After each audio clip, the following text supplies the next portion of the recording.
राहुल गांधी से मुलाकात करना एक व्यापारी और उसके परिवार को इतना महंगा पड़ा कि उसकी कीमत उस परिवार को अपनी जान देकर चुकानी पड़ी। बिल्कुल सही सुना आपने। तस्वीरों में राहुल गांधी के साथ जो बच्चे आपको नजर आ रहे हैं, उन बच्चों को ईडी ने अनाथ कर दिया है।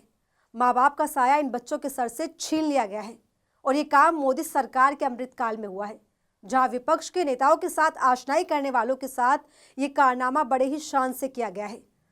दरअसल हुआ यूं कि मध्य प्रदेश के सीहोर जिले के आष्टा में व्यापारी मनोज परमार और उसकी पत्नी ने खुदकुशी कर ली। और ये परिवार वही है जिनके बच्चे कांग्रेस सांसद राहुल गांधी की भारत जोड़ो यात्रा में शामिल हुए थे। इस दौरान बच्चों ने राहुल गांधी को एक गुल्लक भेंट की थी। बच्चों ने अपनी पॉकेट मनी से जो भी जोड़ा वो राहुल गांधी को उपहार के रूप में दे दिया। इस बात का जिक्र राहुल गांधी ने अपनी पोस्ट में भी किया था। भारत जोड़ो यात्रा में शामिल होने के बाद मनोज परमार का परिवार चर्चा में आ गया था। इसके बाद कांग्रेस के कई नेताओं के साथ परमार परिवार की तस्वीरें भी सोशल मीडिया पर वायरल हुई थी और यहां से शुरू हुई कहानी का अंत कुछ इस तरह हुआ। मनोज परमार के घर पर करीब 8-10 दिन पहले प्रवर्तन निदेशालय यानी कि भाजपा की ईडी ने उनके घर और ठिकानों पर छापेमारी की। मनोज परमार पर आरोप लगाया गया कि पंजाब नेशनल बैंक में 6 करोड़ रुपए का फ्रॉड हुआ है। इस पर ईडी का एक पोस्ट भी सामने आया जिसमें कहा गया कि 3.5 लाख का बैंक बैलेंस फ्रीज कर दिया गया है और इसके बाद मनोज परमार को गिरफ्तार कर लिया जाता है।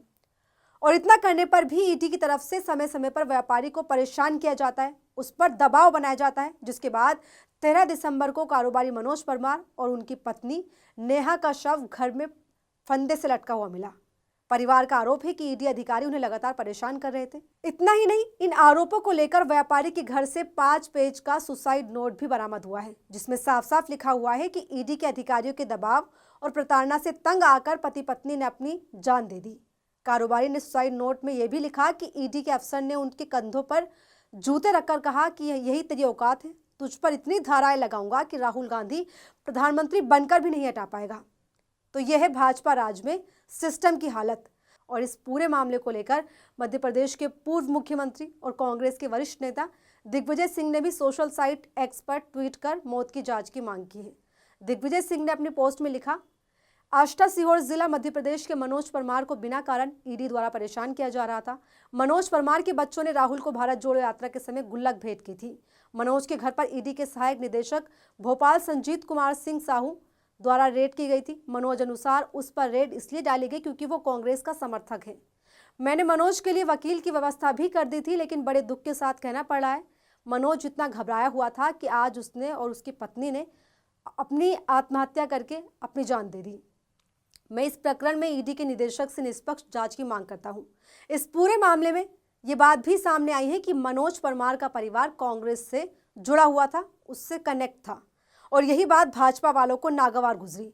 भाजपा वालों को ये जरा भी पसंद नहीं आया कि आखिर कैसे उनकी सरकार में कोई कांग्रेस को समर्थन दे सकता है। जहां राहुल गांधी के साथ बच्चों का वीडियो सामने आते ही ये पूरा मामला सुर्खियों में आ गया। परिवार पर ईडी की जांच बैठा दी गई, परिवार को परेशान किया जाने लगा, बीजेपी ज्वाइन करने की धमकियां भी लगातार परिवार को दी जाने लगी। इस पर कुछ खुलासे भी किए गए और पूरा परिवार यहीं से भाजपा के निशाने पर आ गया। मामला इतना ज्यादा आगे बढ़ गया कि परिवार के मुखियों ने अपनी जान दे दी और अपने पीछे 3 बच्चों को छोड़ दिया। यही है भाजपा के शासनकाल की सच्चाई। फिलहाल इस वीडियो में इतना ही। ऐसे ही तमाम खबरों के लिए बने रहिए हमारे साथ और अगर अभी तक आपने हमारे चैनल आर्टिकल 19 इंडिया को सब्सक्राइब नहीं किया है तो सब्सक्राइब कर ले ताकि आप तक ऐसे ही वीडियोस आते रहें। नमस्कार।